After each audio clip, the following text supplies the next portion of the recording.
An Apache warrior arrived with his baby. A dying man begged for milk, but as this young mestiza nursed him, she could not imagine that she would become the mother he needed and the love that would change two worlds. In the arid mountainous regions of Chihuahua, where the wind told stories of pain and hope, lived Paloma Herrera, a 23-year-old girl whose mixed blood made her a stranger in her own land. Her brown skin shone like copper under the desert sun, and her black eyes bore the sadness of what she had lost more than any heart could bear. The hut where she lived belonged to her grandmother Esperanza, an Apache healer who had raised Paloma after her parents had died in an epidemic. Esperan had taught her the secrets of medicinal plants, the prayers in the Apache language, and above all, the value of boundless compassion. Now that her grandmother was buried under the mesquite tree in the courtyard, Paloma faced the rejection of the town of San Miguel del Huy. The women of the village whispered when she went shopping. "There goes the crazy Indian woman," they said, pulling their children aside as if she were contagious. They said she spoke to spirits and that her milk was cursed. Paloma had learned to walk with her head held high, but every word was a wound that added to the profound loss of her own baby. 3 months ago, little Joaquin had been born without a known father. The result of a night of violence that Paloma would rather forget. But for the 6 months that he had lived, the child had been her life's purpose. When the fever took hold of him, Paloma felt as if her soul were being torn out. Her body continued to produce milk, a daily reminder of what she had lost. It was an October afternoon when fate knocked on her door. Paloma was gathering medicinal herbs when she heard the footsteps of a horse approaching. Looking up, she saw a tall, powerful man riding a black Mustang. His tanned skin glistened in the sun and his black hair fell loosely to his shoulders. He wore leather pants and a cotton shirt, but what caught Paloma's attention most was the bundle he carried across his chest. The man watched her for a long moment and Paloma noticed the desperation in his eyes. A desperation she knew all too well. Slowly, the warrior dismounted and approached her. Without saying a word, he unwrapped the bundle and showed her a baby, a few months old, pale and breathing heavily. "Milk," he said in heavily accented Spanish, pointing to the child and then to her. "My son needs milk." Paloma felt her heart stop. The baby had dry lips and sunken eyes, clear signs of severe dehydration. Without hesitation, she reached out and took the child in her arms. It was so light that it seemed as if it might break with a sudden movement. "He is very sick," Paloma murmured, examining the baby with the wisdom her grandmother had imparted to her. "How long has he not eaten?" The man looked at her without quite understanding, but the urgency in his eyes was universal. Paloma invited him into the cottage, where the fire warmed the hearth. She gestured for him to sit down while she continued to carefully examine the baby. "Anna," the man said, pointing to himself. Then he touched the baby's forehead. "Itzl, my son." "Itzl." Paloma nodded and pointed to herself. "Paloma." Then she sat down in the rocking chair by the fire with the baby in her arms. The maternal instinct she had thought lost awoke with overwhelming force. Without further delay, she placed the child at her breast and began to nurse it. Anna watched her with a mixture of gratitude and wonder. His eyes, which had just shown despair, now shone with an emotion for which he could not find the words. Itzl clung to Paloma with the strength of those who find salvation in their darkest moments. For the next hour, Paloma fed the baby while Anna sat silently, watching her every move. When Itzl finally fell asleep, full and peaceful, Paloma felt a peace she had not known in months. "Thank you," Anna murmured in Spanish, then added something in Apache that Paloma understood perfectly thanks to her grandmother's teachings. "You saved my son." Paloma handed him back the baby, wrapped in a clean blanket. "He needs to feed every few hours," he explained with gestures and a few words in Apache that he remembered. "He is very weak." His mother, Anna, bowed her head. "Dead," she said simply. "War, soldiers." A dove's heart was crushed. "I knew that all too well," the pain of losing the people you love the most. As he thought about it, he gently touched Ayana's hand. "I'm sorry," he whispered. As Ayana prepared to leave, Paloma made a decision that would change his life forever. "Come back," he told her, gesturing for her to understand. "He needs milk." "I have milk." Ayana looked at him with an intensity that made him tremble. She nodded slowly and mounted her horse. Before leaving, she placed her hand over her heart and then extended it toward him. An apathetic gesture of respect and gratitude. That night, Paloma could not sleep.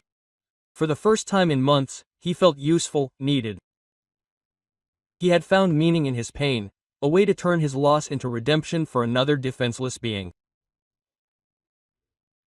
At dawn, as he saw Anna's silhouette approaching again with Itza in her arms, he knew that fate had brought this family onto his path for a reason.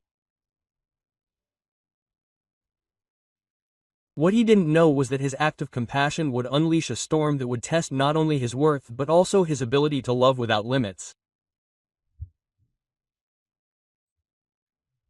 The town of San Miguel del we would soon learn that Paloma Herrera was nursing the son of an Apache, and the fury of those who did not understand true love would rise like a storm, ready to destroy everything that had begun to heal. The following days became a sacred routine for Paloma.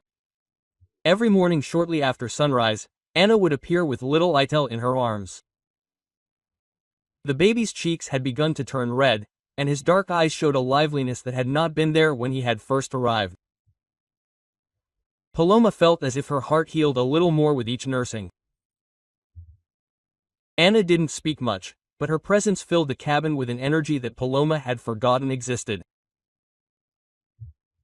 He watched as she cared for Itzel with a devotion that went beyond words.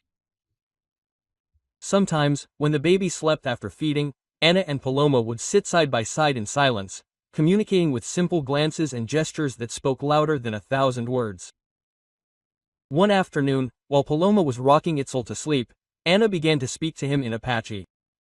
Although he did not understand all the words, Paloma recognized the tone, gratitude and something deeper that he did not dare to name. Their eyes met above the baby's head and for a moment the world stood still. "You are a good mother," Anna said to him in broken Spanish. And those words touched Paloma's heart like a healing balm. But the peace of those moments could not last forever. The town of San Miguel Deli was small and secrets did not last long. It was the laundress who first saw Anna leaving the dovecote early in the morning. Her eyes widened when she recognized the unmistakable silhouette of an Apache warrior. By noon, the whole town there was talking about Paloma's betrayal. The men met at the home of Don Ramiro Vázquez Cantina, a wealthy man who saw himself as the moral leader of the people. Ramiro was a middle-aged man with a bushy mustache and small eyes that sparkled with cruelty when he spoke of the purity of the race. "This crazy Indian woman is nursing the bastard of a savage," Ramiro said, slamming his fist on the table. "What's next? Do we invite the entire tribe to settle in our town?" Quote. The other men nodded indignantly. To them, the Apaches were nothing more than dangerous animals to be eliminated. The idea that a woman of their own people would help one of them was unforgivable. "Something must be done before it's too late," Stefan muttered. "The blacksmith, my wife says she sees the Apache every morning. He's probably spying on our defenses." Quote. But not everyone in the village shared this opinion. Father Joaquin, an elderly priest who had come to town years before, heard the rumors with growing concern, recognized Paloma since she was a child, and knew her heart was pure. One afternoon, he decided to visit her to learn the truth for himself. When he arrived at the cottage, he found Paloma. On the porch, Paloma was sitting, nursing Itzel, while Arna was carving a small wooden toy. The scene had a serenity that reminded him of the sacred paintings of the Holy Family. "Good day, my daughter," Father Joaquin said in a warm voice. Paloma looked up, surprised but not frightened. "Father, what an honor to have you here." Anna immediately jumped onto the ors. His hand instinctively went to the knives on his belt, but Paloma made a reassuring gesture. "He is a friend," she told him in Apache. "A holy man." Father Joaquin watched the interaction with interest. "I see you have found a new family, Paloma." I have found a purpose, Father, she replied, adjusting the baby in her arms. This child needed a mother and I needed a child. God has placed it in my path. Quote. The priest approached slowly and Anna watched him cautiously but without hostility. May I see the little one? Paloma nodded and Father Joaquin looked at Itzel's peaceful face. It's beautiful, he murmured. Children are always a blessing from God, no matter where they come from. Those words were the first glimmer of hope in the approaching storm. Father Joaquin stayed with Paloma for another hour, talking to her and trying to communicate with Anna. Through gestures and the few words in Apache he had learned during his years of ministry. As he prepared to leave, he took Paloma's hands in his. Daughter, I know there are people who don't understand what you do, but I see the love of Christ in your actions. Take care of this family that God has placed in your heart. That night, after Anna returned to his hidden camp in the mountains, Paloma felt a new determination course through her veins. She knew she would encounter resistance, but she also knew that what she was doing was right. Her fears were realized all too quickly. A few days later, a group of men from the village arrived, led by Ramiro Vasquez, to their cabin at nightfall. Paloma was preparing dinner when she heard the hooves of several horses approaching. Her heart raced as she saw the hard expressions on their faces. Paloma, Herrera, Ramiro called as he dismounted. We need to talk to you. Paloma stepped onto the porch and maintained her composure despite the fear she felt. What do you want, gentlemen? We know what you have done, Esteban said, spitting on the ground. Feeding a savage's child. Betraying your own people. Quote, the baby is innocent, Paloma replied firmly. All it needed to survive was milk. The Apaches are our enemies, Ramiro yelled. Last year they killed my brother in a raid, and you feed their cubs so they can grow up and kill us later. Paloma felt the injustice of his words like a slap in the face. Itzel is just a baby. He can't hurt anyone. But he will grow up, Ramiro threatened, coming dangerously close. And when he grows up, he will remember that a woman from San Miguel del helped him. He will come back for us. If he comes back, Paloma said with a courage she herself did not know, it will be out of gratitude, not out of revenge. Love gives birth to love, Señor Vasquez. Only hatred breeds hatred. The men exchanged incredulous glances. To them, the idea that an Apache could be capable of gratitude was absurd. We give you 3 days, Ramiro finally declared. 3 days to stop harassing the creature. And tell this Indian never to come back. Otherwise, we will take more drastic measures. After they left, Paloma trembled for several minutes. But when she calmed down, her resolve was stronger than ever. She had found a family in Anna and Itel, and she would not give them up because of the threats of hateful men. That night, when Anna came to Itzel's nightly feeding, Paloma told him what had happened. She saw the warrior's jaw tighten in anger as he heard the threats. I can go, he said in Spanish. I don't want anything to happen to you. Paloma took his hand tightly. No, she replied, you are my family now. He is my son. No one will separate us. In that moment, as they watched over the peacefully sleeping baby together, they both knew that their bond was stronger than any barrier of race or culture. They had found something stronger than the hatred of the outside world. Dear, the 3 days Ramiro Vasquez's had given them passed in a tense whisper. Paloma fed Itzel as usual, but every noise outside made her flinch. Anna arrived earlier and left later, as if sensing danger. By the 4th day, an eerie silence had settled over San Miguel del Wheel. Paloma had noticed the hostile glances, the sudden silence of the men as she passed. As Anna approached the window, he said softly, many men are coming. Torches moved through the darkness like angry fireflies. Hoofbeats and loud voices drew nearer. Quote, we have to go, Anna said. Paloma looked back at the cabin of her childhood once more. Then she wrapped Itzel in a blanket and followed Anna through the back door into the forest. Just as Ramiro and his men reached the empty cabin, they rode away. In the mountains, Anna took them to a hidden cave. It was not a home, but it was safe. Paloma often cried quietly, but Anna's knowledge impressed her. He knew where to find water, edible plants, and shelter. He patiently taught her how to survive. Paloma's childhood with grandmother Esperance had prepared her. Now old knowledge was combined with new. She grew stronger with each passing day. Itzel blossomed. At night they often sat together in silence. Anna carved. Paloma sewed. Her feelings for him grew. One night he told her about a woman who saved an injured crow and had to choose between happiness and safety. Paloma understood too. She had chosen happiness, but the peace did not last. Ramiro had organized search parties, the mountains were combed. An old hunter betrayed them. One morning they heard hooves. Ramiro called out, "We know you're in there." Anna reached for her bow, but Paloma held him back. "I don't want you to get hurt," she whispered and handed Itel to him. "Take care of our son." With tears in her eyes, Anna nodded.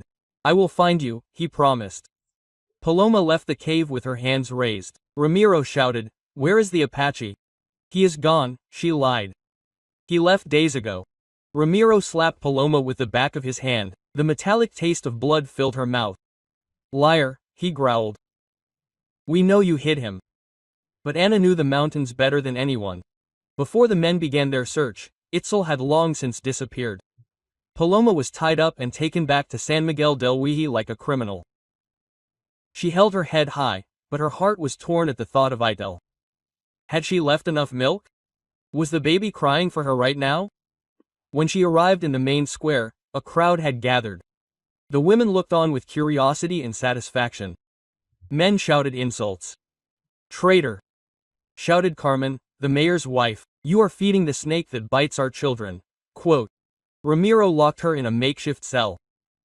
Damp, cold, with only a small window. She was given water and hard bread, but could barely eat.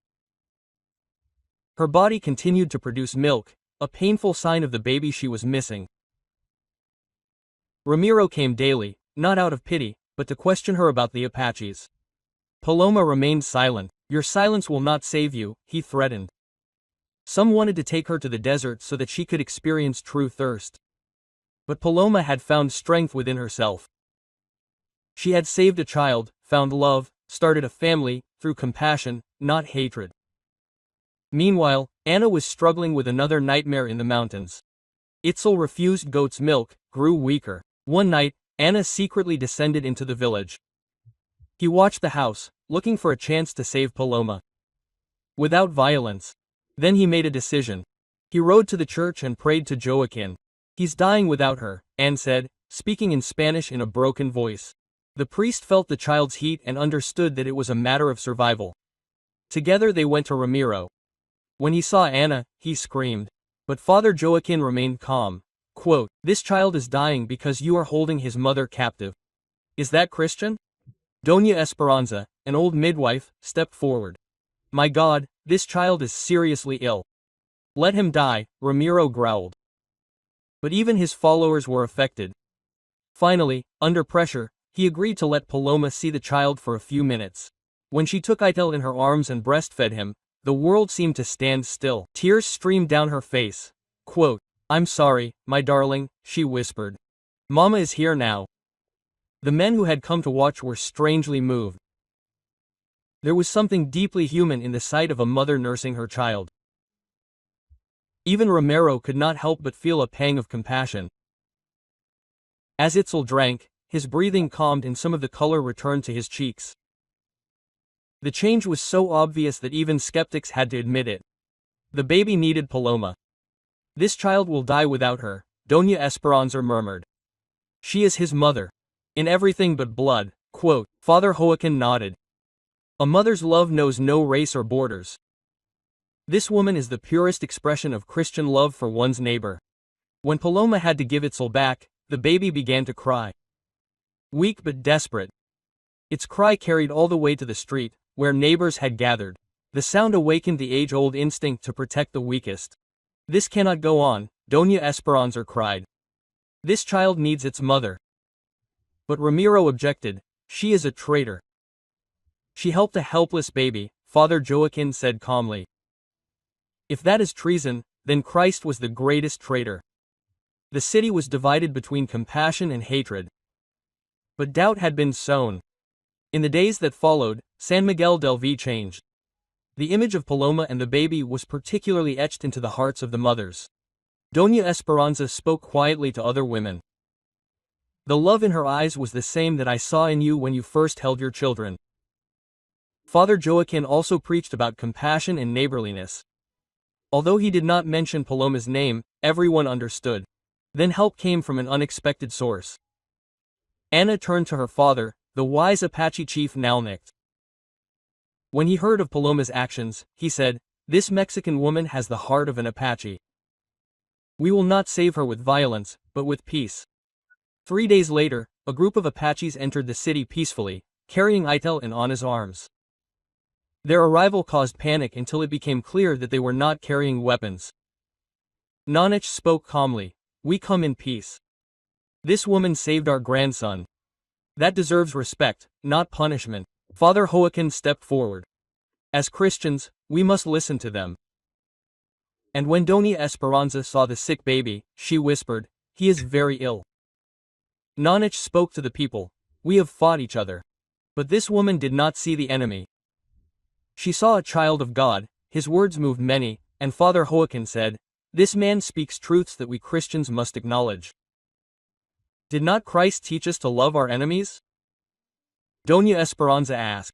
Nalnish replied calmly, "My grandson has not harmed anyone. He is only a baby whose mother is imprisoned."